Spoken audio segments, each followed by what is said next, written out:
Hit record. This will be recorded. Okay. Welcome to the State of the Network meeting. And it's really awesome to see you guys. I got to look up to see all your faces. You're free to share your video during the whole time if you'd like to. That would be awesome. Especially we'll have a little Q&A time at the end if you want to share at that point. That'd be sweet. So um, before we get started, I would love to pray for us. And then I'm going to be presenting and kind of overseeing the meeting, but Sean's also going to give us kind of a recap of the year, what we've seen God do. And Stu will walk us through finances, but also God's heart for us to be stewards of his resources, to focus in on his purposes. So let me pray, and then we'll get going into the agenda. So God, thanks for this network of people. Thank you for what you have been doing, just even that you brought us together in this past year. Literally, that's one of the major accomplishments of this year, in my opinion, is just that we are connected. We are a network. We've shared various meetings, conferences, retreats, either been in on or at least exposed to the same leadership training stuff. And just thank you for just the sign of unity that there is, I think, in this network between Lawrence and Manhattan now, and also just for the things you want to do in 2021 and beyond. So I pray this would really be encouraging to us, God, tonight. Amen. Okay, so last year, I just thought it'd be interesting. It was interesting for me to look at last year's slides and what we did at the State of the Network meeting last year, which we had just joined or were in the midst of joining together at that point. So that's kind of what that was our agenda last year. How did we get here? You know, kind of talking about the history. I did an abbreviated teaching on the history of the village, the vision of the organic church network, Lawrence combining all that stuff. We talked about what God's been up to and what are we asking him for next year. And that was shared, if you remember, that we had a bunch of people downstairs here at the Fellow and all sorts of different ministry leaders from different house churches, children's ministry, various other things, gave those updates. And so different times, right? Sean will refer to this some. Little did we know what 2020 would hold, but sweet time last year being together with everyone and hearing from all sorts of people. We spent time praying in small groups, talked about priorities, the pledge system and budget, and God's heart for the use of his money. Stu did that, and then we prayed again at the end, all physically present together. So tonight's agenda is a little different, obviously. Similar principles, similar goals, but different format on Zoom here. So what I'm doing right now is telling you what to expect, welcoming you. Sean, in a moment, is going to just give a general highlight of what God has done in our midst, even in the midst of 2020. God has not been quarantined this year. He has been active in us and through us. And then after that, I'll talk about what we're going to partner with God to pursue in 2021, our strategic priorities and kind of theme or vision statement for the year. We have one of those to offer to you. And then Stu will take over at that point, talk about how we're doing financially, which is a really encouraging update. I'll just give you a sneak peek on that. And then talk about our pledge system that might be new to some of you guys. So he'll explain that, and in addition to maybe a few thoughts on biblical financial principles and priorities.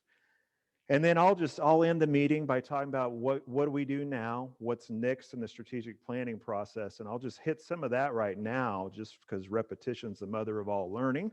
So after the meeting, there'll be a time for prayer for you and your community, for you and your spouse, if you're married, or for you and the people that you disciple or discipling you or community, whatever.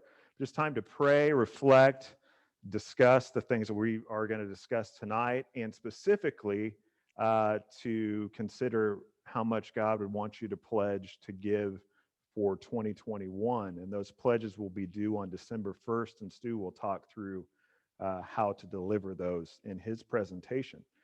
And then what we do, the operations team, there's a few of us that then we put together a draft budget that Stu again will present, and then we'll take the pledges and compare those to our proposed the budget that we have as a draft.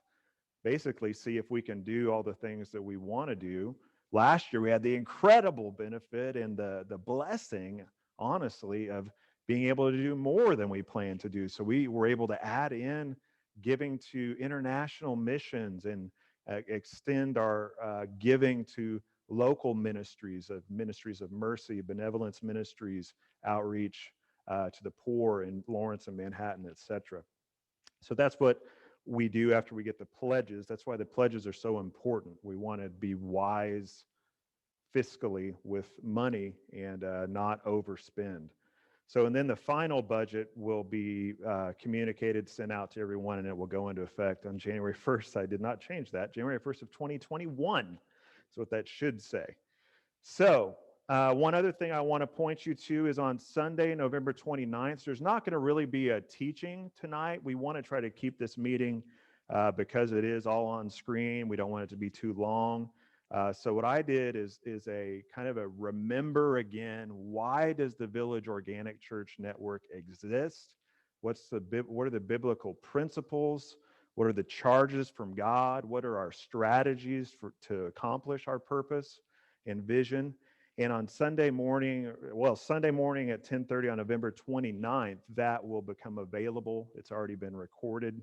And that'd be a great thing to watch together, discuss together. It'll be a great thing, I think, to just have in our YouTube channel that we could go through with new people to kind of introduce them to what we're all about. So check that out once it becomes available. Sean, I'm going to hand it over to you. What's God done among us and through us, even in the midst of this crazy year? All right. 1 second here. Can you see my slides all right? Yes, I can. I don't think anybody else can speak other than Stu, but I can see. All right. Awesome. Well, thanks, Todd. Thanks for passing it on to me. Yeah, I get the privilege here to kind of go through what has God done among and through us, even in the midst of this crazy year. So I get to talk about all the awesome things God has done and highlight those. And so, yeah, God has been at work. I love how Todd said, he's not been quarantined. And so God has still been working in our fellowship throughout 2020. And so what I'm going to do is I'm going to get to highlight some of the main things that we've seen God do and the things that we should, take away that we could go to God and be really grateful for. But before I do that, I want to take us here. So take a second, read these memes. Hopefully these bring you a little laughter in the midst of the chaos. My favorite one is the never-ending story. We're in the pit of despair every day. Yes, there's a lot of memes out there. But maybe you can relate to this. 2020 certainly has been a year full of disruption, chaos at times. And although that may be true, things have been disrupted and at times chaotic. We really should remember and cling to the New Testament teachings, really, of this idea that even in the midst of hardship or in the midst of suffering, God is calling us to really choose joy and choose gratitude as individual followers of Christ, but also just as a united fellowship. This is something we want to take serious. I was reflecting on James, in James 1, he talks about, considering it pure joy, whenever we face trials, and that part of considering it joy is connected to this perseverance that perfects us, that Christ is wanting to do something with us. He wants to make us mature. He wants to make us complete and really not lack in anything. And that's really something he wants to do at an individual and a corporate level. And so as we seek God in our lives, we really have to fight to choose gratitude despite all the circumstances we're going through, and really believe that God is wanting to do this work in us and through us as a fellowship. And so this is really one of the great promises, of the gospel that I've personally clinged to in this time. That despite the circumstances, God still wants to work in us in various different ways. And so, so I'm going to briefly go over, just the importance of choosing gratitude. That God is calling us as a fellowship, to be a fellowship filled with grateful followers, grateful believers. That really the strength of our fellowship happens, when a bunch of individuals in the body come together with this perspective of being really, really grateful. And so I thought about a couple verses here. Colossians 4:2 says, "Devote yourselves to prayer, keeping alert in it with an attitude of thanksgiving." And in 1 Thessalonians 5, it says, "Rejoice always, pray without ceasing, and in everything give thanks, for this is God's will for you in Christ Jesus." So I think that verse really struck home this idea of in everything that we need to be giving thanks. We need to turn to God, despite our circumstances, despite all the chaos and the disruption, and really grow in thankfulness and gratitude. And so that's really an active choice that we have to be taking on a daily basis. So, throughout the New Testament, throughout the Old Testament, and really throughout the whole Bible, God is showing us to be really people who follow Him with thankfulness. And when we have the right perspective of what Christ has done for us, God's grace in our lives, this really helps us to turn to Him in thanksgiving. And so, but why? Why does God call us to be a fellowship filled with grateful believers? Well, it's for a couple reasons, but mainly the one I wanted to focus on is it's really not for His benefit. God, in the Trinity, He's perfect. He is fulfilled completely in Himself. This command isn't really, He's not dependent on our thanksgiving. So the reason why God calls us to choose gratitude, to give thanks in all circumstances, it's really because He knows that it's for our benefit, that we really need to cultivate, on a continual day in and day out basis. We need to cultivate a hearts of gratitude, and really that is crucial for our spiritual growth and maturity, again, at an individual and at a collective level, that we really can do something so much greater. And I think God can use us in a more significant way when we're all doing this in unison and cultivating grateful hearts towards Him. So, yeah, let's keep at that even in the midst of 2020, and really hopeful for what God has for us in 2021. So, what do we have to be grateful for? Right? This is going to be the highlights. If you know anything about cultivating gratitude in your life, it really demands thoughtful reflection. And so as a leadership and as a fellowship, we wanted to take some time to have thoughtful reflection about 2020. And so what we did is we surveyed, we reached out to different home church leaders around the network, and we just kind of asked them to put out there, what were some of the major aspects to be thankful for, that we should really be celebrating all together as a fellowship, and kind of compile that in a condensed way. Again, this is not going to be all of the things to be grateful for. There's probably things that are going to go unsaid or undiscussed. But what I want us to focus on, and these are the real major highlights we pulled out.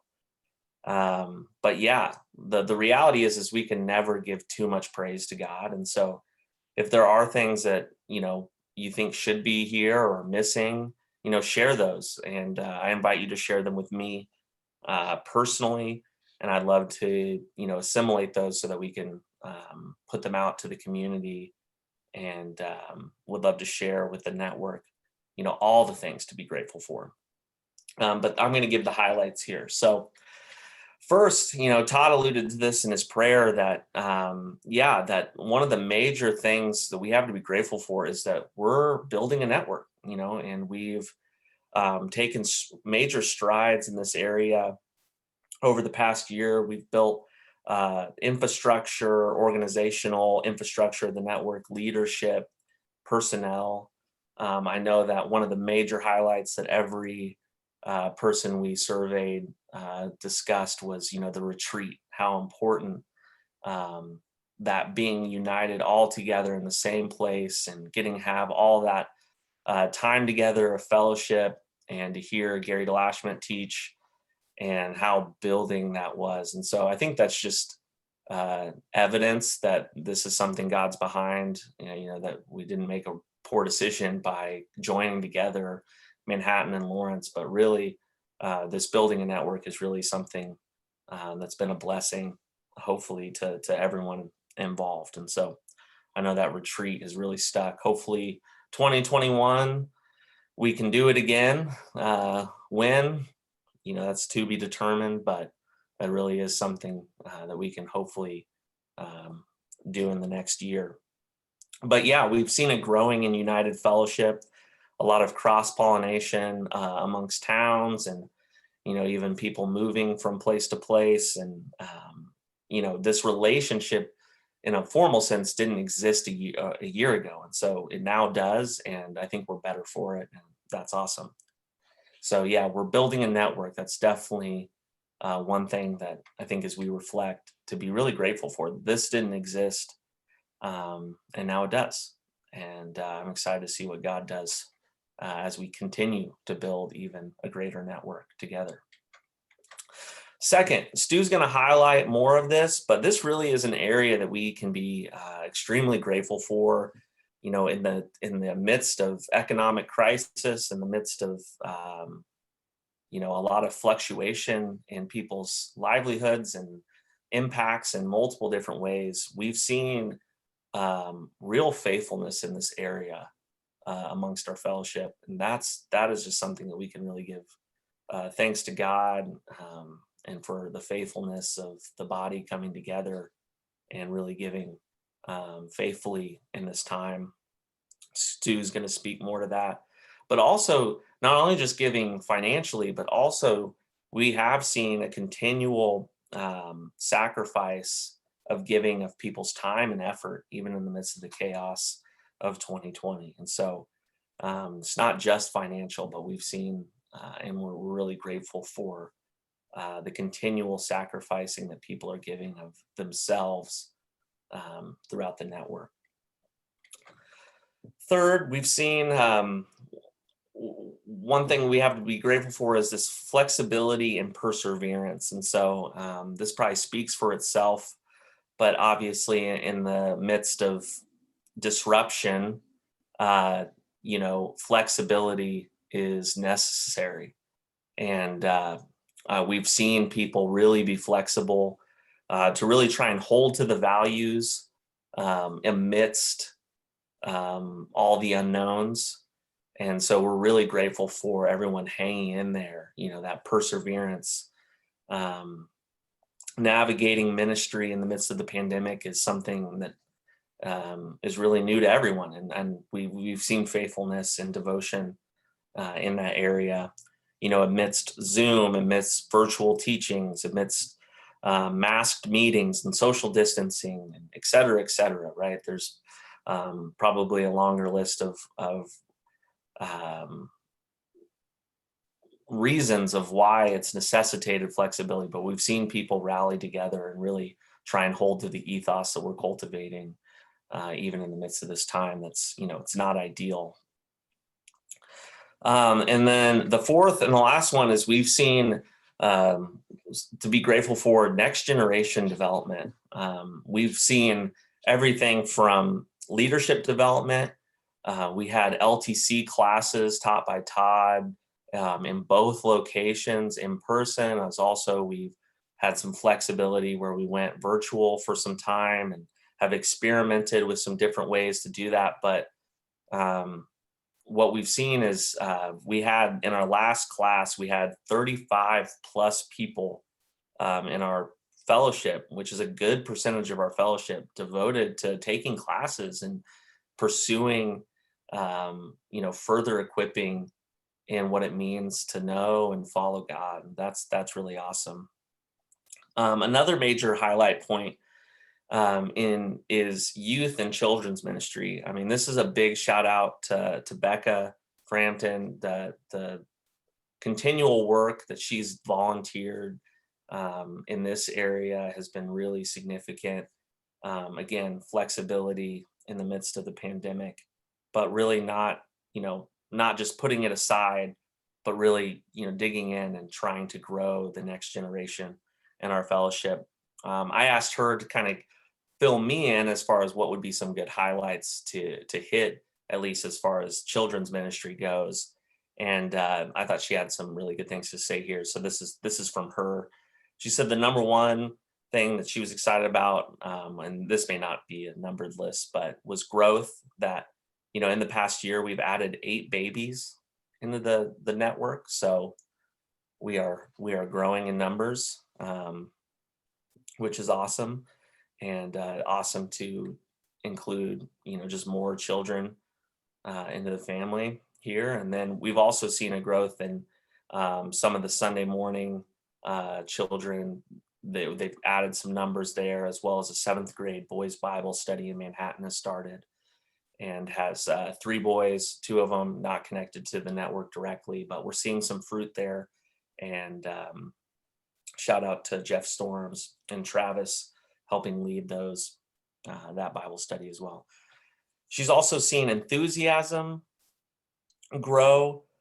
We've seen some baptisms happen even recently with Will and Taylor Richards in the youth. And so that's really exciting, and just awesome models of what does it mean to make, the best decision of their lives, even though such a young age. And so that's just exciting and encouraging.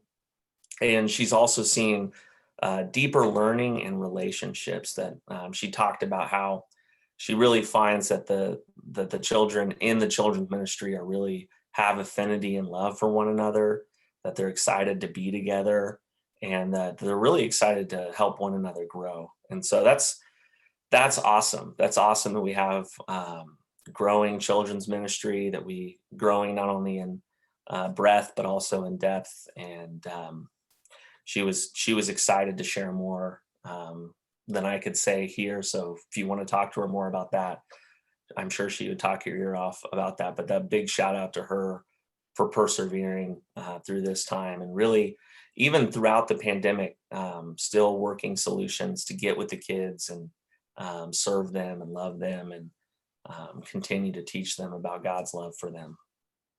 So these are the major highlights that we agreed on, that these are the things we want to really be grateful for. Building a network, continual faithfulness and giving, flexibility and perseverance, and continuing to be about developing the next generation of leaders and children, stewarding all of these things really well. So, even in the midst of a pandemic, we should really take serious reflection that God is still at work, and we should be grateful. And so that's all I got. Todd, feel free to take it back. All right, I'll share my screen here. Should be able to override you. And there we go. We good to go? Those of you who can speak to me, see this PowerPoint fine? Okay. Yes. All right, so that's what Sean updated us on. I would totally agree with that. One of the highlights for me really was last, what is it now? I guess it was 2 Sundays ago, baptisms of Will Richards and Taylor Richards, and just not only them talking and sharing, or Emily and Bill sharing kind of on behalf of Taylor, but also it's such a sweet highlight to hear the crowd, and a really sizable crowd gathered around Derek and Corey's blow up hot tub, which is another highlight probably for them for this year. But yeah, the crowd just speaking into their lives what they've seen God do. I mean, it's just so sweet, so encouraging for them, I'm sure, and just for everybody listening. So I'm going to talk a little bit more about looking forward into 2021. What are we going to partner with God to pursue in 2021? Again, I want to look back a little bit. What were our priorities last year? It's good to evaluate kind of what did we set as priorities and did we accomplish them? Some of them are hard to measure in certain ways. One of the big ones, these are not in any order, but they're just bulleted. Preparing Cornerstone House Church to plant in Lawrence. Effort was put into that big time, and then we know what happened, right? COVID hit, and so that's kind of on pause, but good discussion going into, and I would say also preparing Cornerstone to plant a lot of the energy that's continually going into disciple making relationships there and meetings as you guys have been able to have those and continue to be connected with each other. And then also, like Sean said, a lot of people taking the leadership training classes, which is equipping workers to work, to lead as hopefully the house church eventually is able to meet fully again and then plant in the days to come. So equipping workers for the harvest was another big one. I didn't count it up, but I just right at the top of my head, I think we had at least 3 leadership training classes last year, if not 4. And that's just kind of our formal equipping process. A lot of the equipping happens, as you guys know, through personal disciple making relationships and through each of us choosing to pursue God and His Word and study on our own as well. Developing student ministry. Sean's talked about some of that. The 7th grade boys Bible study that's gotten started here in Manhattan. High school, we got one high schooler, well, a couple of high schoolers around right now in Manhattan. There were plans for trying to get some things started at K-State, and I know to continue to keep things going at KU. COVID hit, etc. And so that's kind of on pause. And then organizing the operations, which Sean already talked about. So the big theme for 2021. So this is something we kind of want to build out from as we reflected over we did what Sean referred to the house church leaders giving feedback, the leadership teams giving feedback. What it really was is called a SWOT analysis. Many of you have probably done that before, evaluating our house churches, but also our network strengths, weaknesses, opportunities, and threats. And one of the things that just kind of distilled out of that was, of course, this has been a year where morale has been, maintaining good spiritual morale has been a challenge for sure for all of us. It has been a huge challenge for me personally. I mean, I stand up here weekly and teach about it, but in the guts of my life, I mean, I ride a roller coaster in terms of maintaining steady morale and trust in God and His purposes, etc. And so that's a big thing we want to keep building, is building spiritual morale. And then that second word, one of my personal favorite words, is not only spiritual morale, but also moxie. So moxie means, the definition of it is force of character, determination, or nerve. And so Sean said one of the things we do highlight and celebrate is the persevering, flexible attitude, but we also see need for growth among probably all of us, frankly, but a pretty significant need for growth on being able to press through difficult times and not ride the emotional roller coaster rides that a lot of us tend to ride.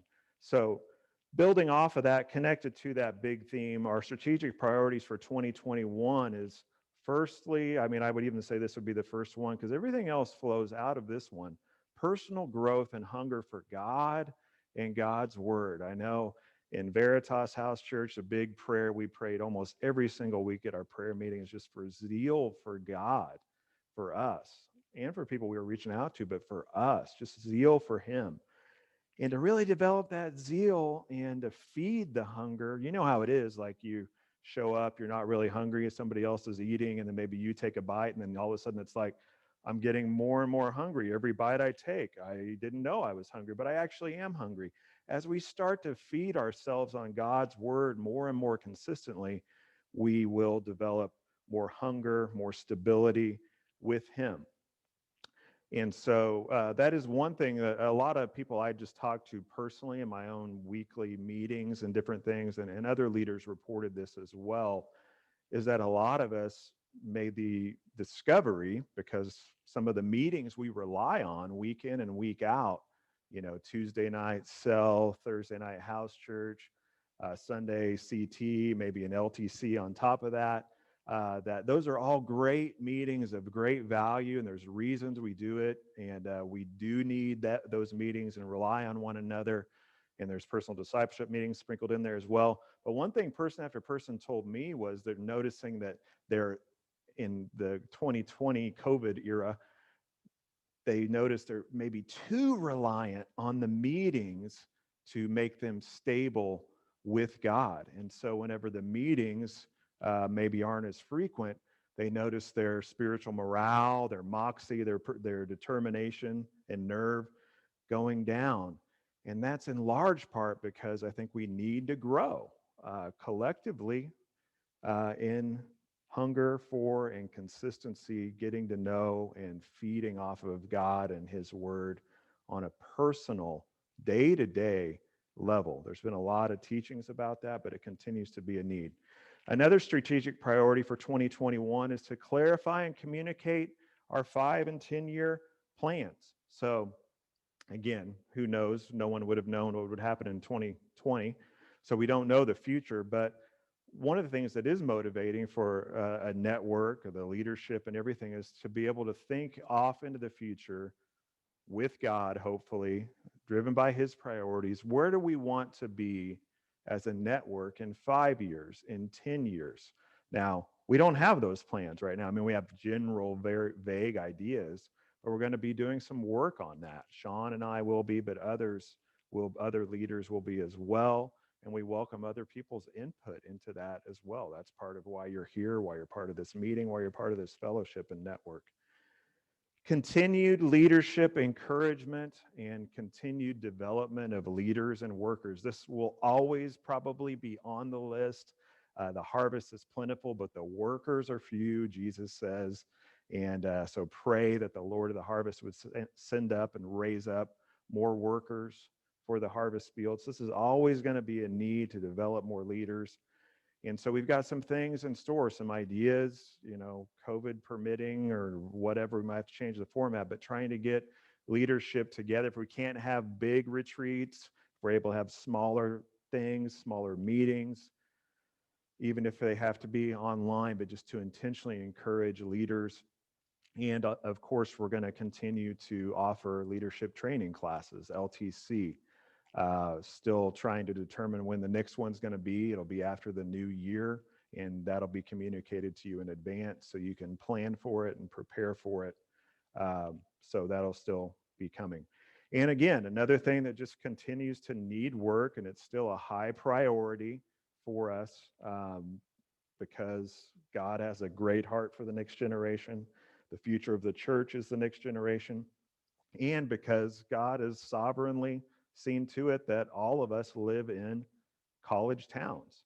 And so to develop student ministries, not only among middle schoolers and high schoolers, but also to seek to give effort to developing ministry and getting traction at K-State, expanding on that at KU. So those are the priorities for 2021, all fitting within the theme of building spiritual morale and moxie among us individually and collectively together. So you'll be hearing more about that theme as we go along. Next up is Stu. So I am going to let him go ahead and seize the screen. He should be able to do that. He's a Zoom master. You got it, Stu? Yep. All right. Let me get situated. I tell you what, it's way better seeing all of you and at least your pictures and stuff than my undergrads. I'm tired of seeing that. They're just blank screens and they don't talk to me. So every other day I just talk to myself on Zoom with 30 people. So good to see you all. I miss you all. I'm happy to share about where we're at financially, and I'm also I've also just got in here, just reminders, kind of as we think about, our process, pledging, etc. Just reminders about our mindset going into this. I know I need this reminder every year at least. And so my guess is it's good for all of us to get this reminder as well. And so I think, our starting point, and Sean was talking a lot about this in kind of developing gratitude. As we think about finances of the church, it's important that we remember God's generosity towards us. And I think this Ephesians 2 passage, Ephesians 1 passage 2-8 is excellent for reminding us of that. What do we have to be grateful for? Well, he's blessed us with every spiritual blessing in the heavenly realms. He's adopted us, and talks about he's so rich in kindness and grace. He's given us freedom with the blood of Jesus. So what a great passage for us to be thinking about, remembering what God's done for us as we think about growing in generosity and really just growing in stewardship. That's kind of the other aspect here, that that we're stewards, truly, that the resources that are entrusted us are not our own, that we're managing them for God. And so a couple other great passages I just want to remind us of, because I think as soon as we start talking about finances and our pledge system and giving, it immediately just brings up feelings of requirement, duty, law, and we want to avoid that thinking. If you recall in 2 Corinthians, this is in chapter 8, it's a great chapter to read through as well, kind of as you enter into thinking about pledging and so forth. But really holding up the Macedonian church, that they're poor and they were begging for the opportunity to give. That's some of the context here. But what we have in verse 6 is just this reminder that whoever sows sparingly will also reap sparingly, and whoever sows generously will also reap generously. Each of you should give what you've decided in your heart to give, not reluctantly or under compulsion, for God loves a cheerful giver. And God is able to bless you abundantly, so that in all things at all times, having all that you need, you will abound in every good work. I think it's so encouraging to really think through that. And as we think about what God has done for us, and then just the freedom that we have in this whole arena, that we can trust that God is going to provide for us, and that he's giving us the freedom to choose how to steward the resources. And I also think it's helpful for us to remember that we do have we benefit in tremendous ways spiritually from having paid staff. And the church has been all over the place on this historically. And we just need to really take this seriously, that it's our obligation, according to the Bible, that we support financially those whom we benefit from. And that's reflected in our budget for sure. But I think it's helpful for us to remember that. And I think I'm going to give you an overview of what we're paying for expense wise, but I think it's awesome when we look at the list and the things that are going on and things that we're moving towards.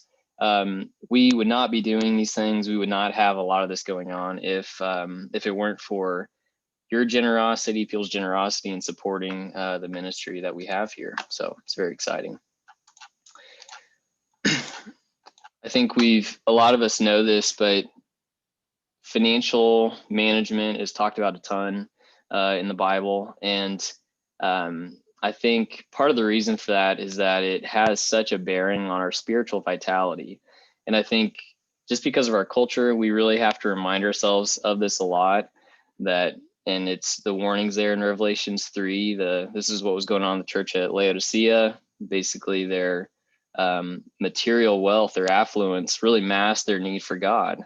And, I think as we think about really developing a hunger for God, a hunger for God's word, it very well could be that, when you think about the pressure of our culture to buy into the lies of materialism, that could be driving some of the lack of excitement we have about about God and his word.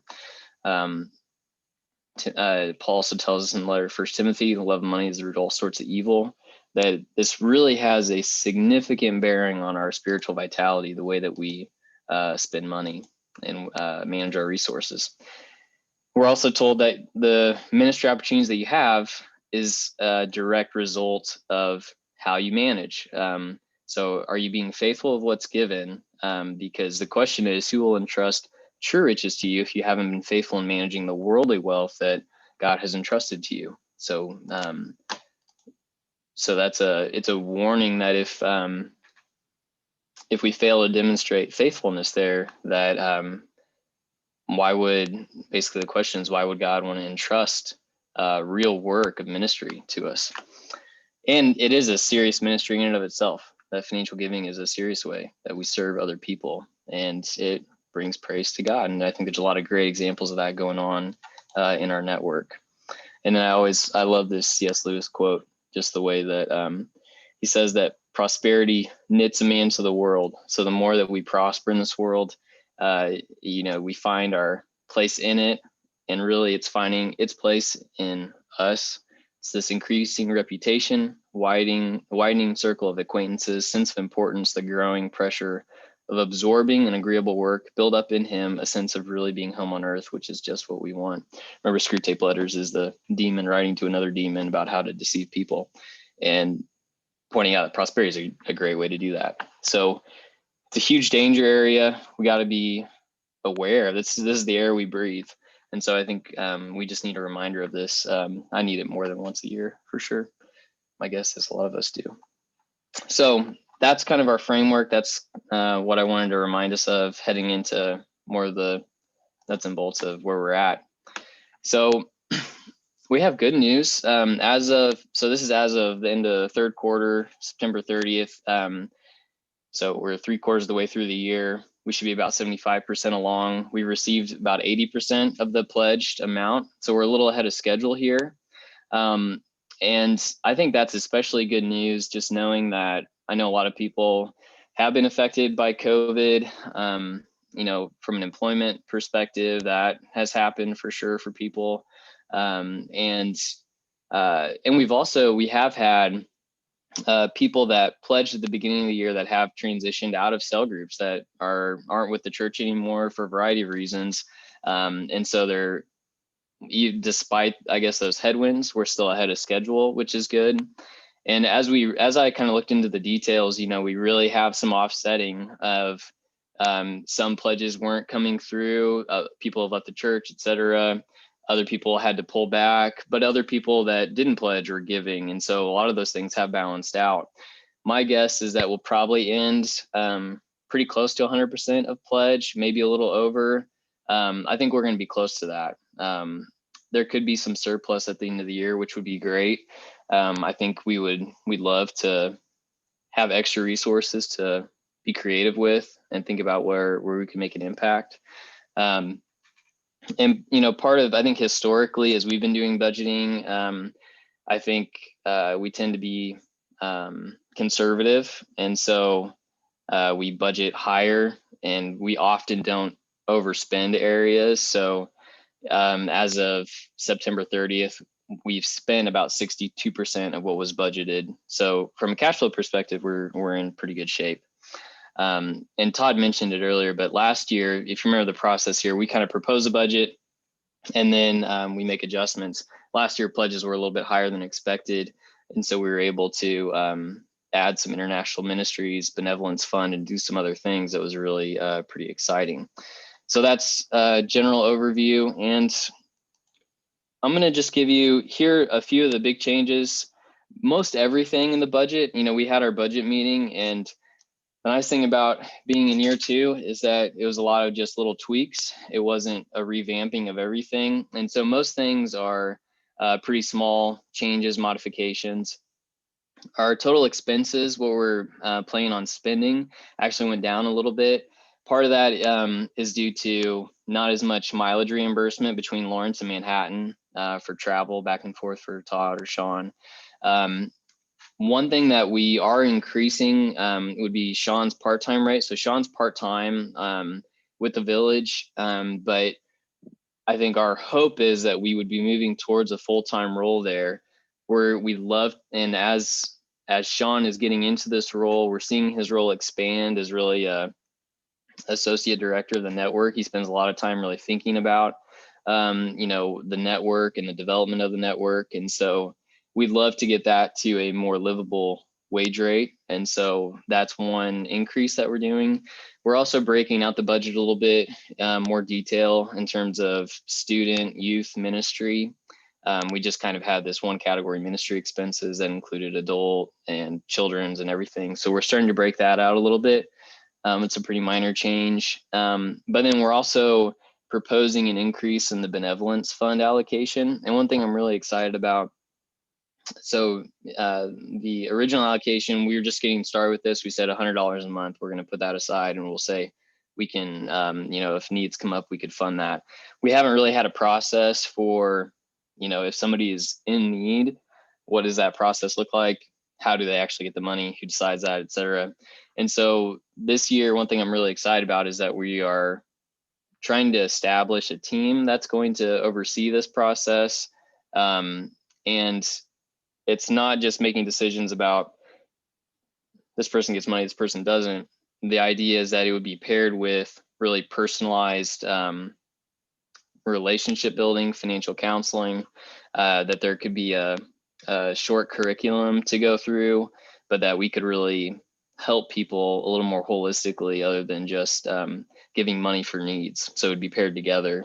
And so, so we're going to be working through that. I'm going to help. Xenos had a similar ministry that had this personalized financial counseling available that I was a part of. And so we're going to build off some of that curriculum and hopefully train a group to kind of run that. So my hope is that, especially as we get that going, that we could really start to have local impact in our communities through that.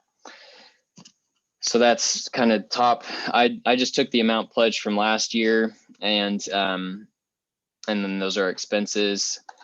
And I'm just going to walk you through the big areas. I'm not cutting out details. We're still going to distribute all the details, and I've got like pictures on the slides for you, but I thought this was a quicker and easier way to go through here. So we do have admin types of expenses. It's kind of the boring area. We are getting another Zoom account for Lawrence. So we have a Zoom for Village and a Zoom for Lawrence as we're needing some more Zoom time with the pandemic. Website, a little bit of marketing stuff.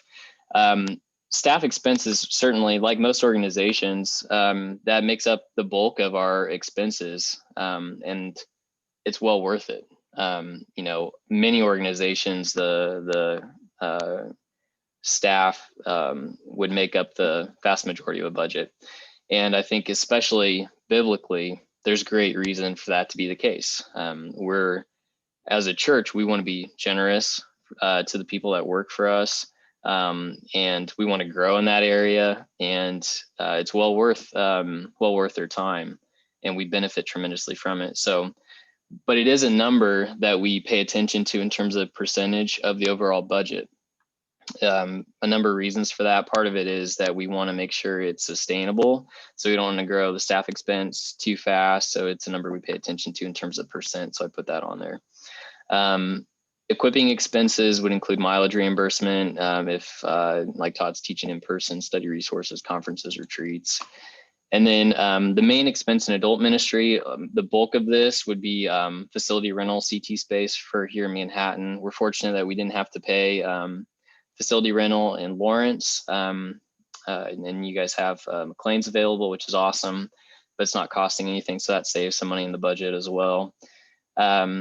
Student ministry, this has been reallocated a bit, but this supports children's ministry and exciting things that that Sean and others are really thinking about and asking for support in. Oh, and I forgot to mention that this year we actually had a proposal process where we asked ministry leaders what are your needs for this next year, so we can take that into account. And so thanks for those of you that gave feedback on that. So that's going to be more part of our process, which is cool. And then as a church, we do give, and I think this percent is important because I want to keep seeing this percent grow. And so we're getting close to 10%, which is cool. I wanted us to get there as a church, but we support 3 different missionary couples, and then we also support Care Portal, Insight, Lawrence, and then we're increasing the benevolence there. So we are going from $100 a month up to $300 a month. I can't remember if I said that already, but that's one of the increases. So more is going to be available there. And so this is more the detailed breakout. I'm not trying to shortchange you or hide anything. So I'll let you. I think we usually distribute these to cell groups, but they're here and available. I have some formatting stuff to fix up, but just want to let you know. I was just giving you the summary, but I'm not hiding anything. And so 2021 process, same deal. We have this Google form, and I can put it in the chat here in a second, and you could just click it right now, where you can enter your pledge and just read the text on the pledge amount, because people give at all sorts of different frequencies, and you can give whatever frequency you like, but we're asking for the annual pledge amount. So it's the annual amount that you enter regardless of your frequency that you're giving. And there's a note about that, but I just wanted to point that out. And then there will be the link to, if you need to make any updates. It seems like we use EFT Corporation for facilitating the giving. And so I get notifications if you make changes to your automatic giving and things like that, but they really handle everything. And so if you ever have a question about any of that, feel free to reach out, but that's the link to do that. So once we get pledges back, we'll take a look back at the budget, say, do we need to make any adjustments? And we're getting there. I don't know that we had quarterly reports all year, but we've gotten a lot of systems figured out with our accountant who does QuickBooks for us and things like that. And so those should become more and more regular. And then this is something I think we've talked about, but we haven't really had a process for. We haven't started doing this, but we would love, because we think this is such a key area for each person spiritually, we are going to start providing house church leadership teams with just a report of cell group members, and it's only a report of your pledge fulfilled to date. And this shouldn't, my hope is it doesn't feel like a legalistic thing. It's just as cell group members, one of the commitments we're making is to be regularly giving to the church. And, we really emphasize the amount is not important to start, that you really want to start somewhere and start doing it regularly. And we think this is a really important area of your spiritual health. And so, so it's just another data point for house church leadership. The goal is not that somebody would, start knocking your door down and saying, you haven't met your percent. We're a quarter in and you're at 20%, not 25%. What's going on? That's not the point here. It's just to bring up, this is, it's just a conversation piece that if there's anything to know about. So hopefully that makes sense. It's just going to have your name and then percent pledge fulfilled to date. So it's really just to help inform leadership teams if there are any conversations, follow-up conversations to be had and things like that. That has kind of always been the goal. We just have not implemented it. That was my experience in Xenos, and it seemed to work really well, just so that it's just we can easily observe other things and we hear a lot more about other things, but for whatever reason, our finances tend to be an area we don't like to talk about. So anyway, that's our plan for that. So that's 2021 process. A couple things to keep in mind as you start thinking about 2021 pledge. Remember the faithfulness, generosity God has shown you. And I really think it's, we're not being faithful stewards if we're not asking God for insight about what we ought to be giving. This needs to be something between you and God. You need to be thinking about that, talking with him, interacting with him about that, and your spouse perhaps, but you want to be, this is an open conversation. I think it's Randy Alcorn, or maybe it's Getz, but someone points out that under the law, the Jews gave approximately 20% of their income between the tithe and then their seasonal offerings and so forth. And they asked the question, how much should we give under grace? So I think it's a good question. Probably not less. But my recommendation is at least starting 5-10% is a good place for a lot of people. So be thinking about that. I think this is a conversation we should be having in our discipleship relationships. What's your goal? And you don't have to talk amounts if you're uncomfortable with that, but what's as a percent of your income? I mean, that puts it in a comparable basis where we can understand, what's your goal? And it's not, I think it's just a normal thing that we should be talking about. Let's set goals in this area and go for it.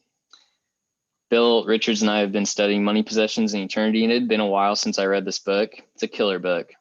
If you want to get hit between the eyes about our perspective on money and how far off it is from the Bible, I highly recommend it. So study that with somebody. It's a great thing to be doing. It's a little bit thicker, so he has some short books too, but I probably talked too much. That's what I've got. I don't know if we have a second for questions or if you want to ask questions later, but you can also reach out to me if you have questions about any of the finance stuff.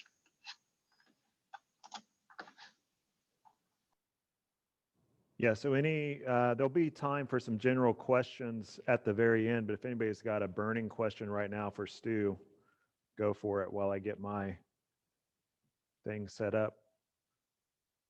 Sean or somebody will have to let you unmute yourself though. Everyone should be able to unmute themselves. Okay. Stu, I have a question for you.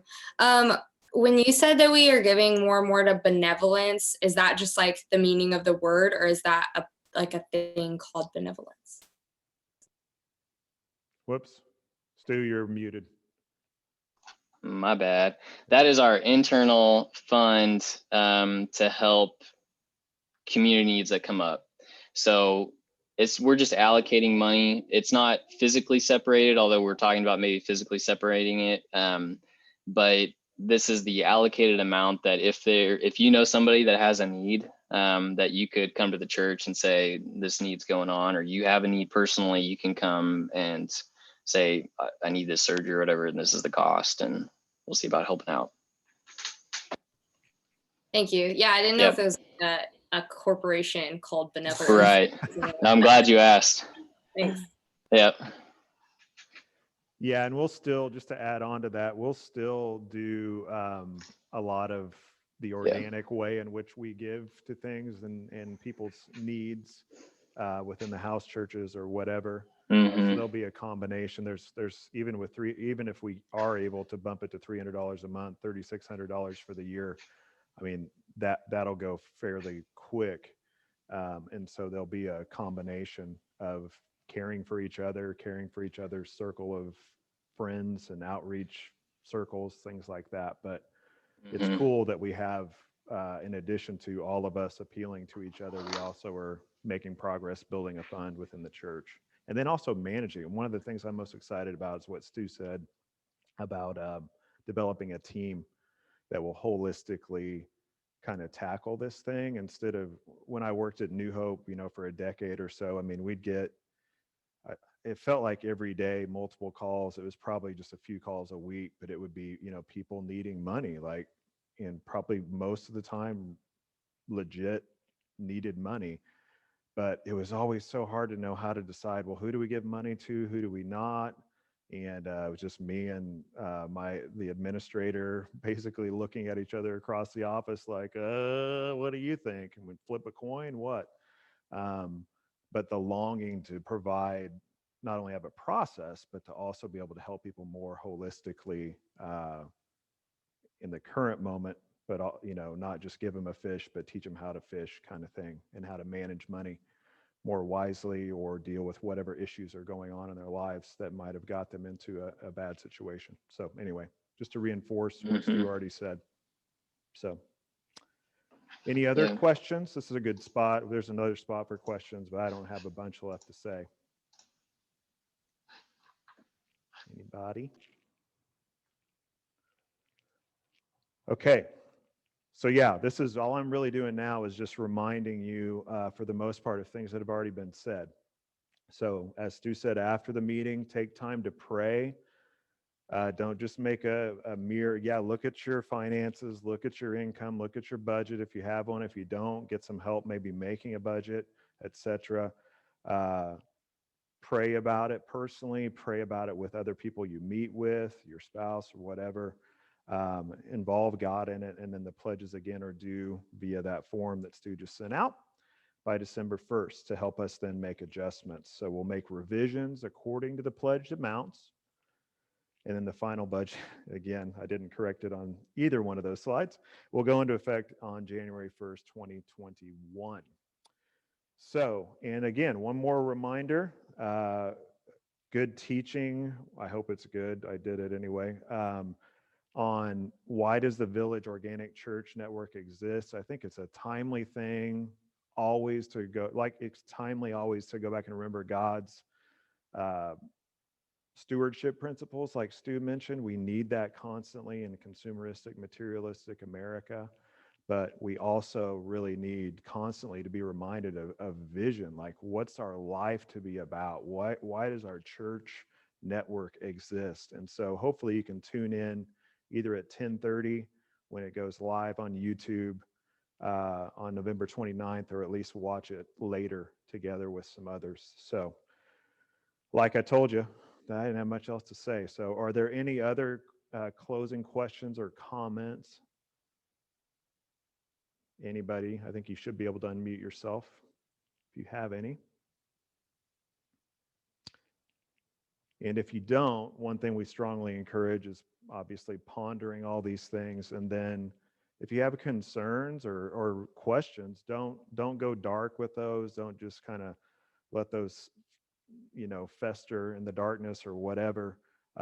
Talk to local leaders, talk to the person discipling with you. And if they can't answer, then house church leaders or whatever. Or worst comes to worst, call me, email me, text me, and I'll try to answer questions or address any concerns you might have or ideas that you might have for things that we could do additionally or differently, either now or next year.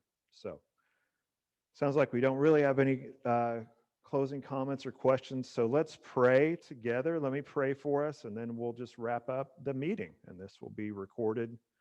And if anybody needs to watch it, I'm probably going to make it a private recording on an unlisted one, at least on our YouTube channel. So let me know if you need it, and I can get you the link.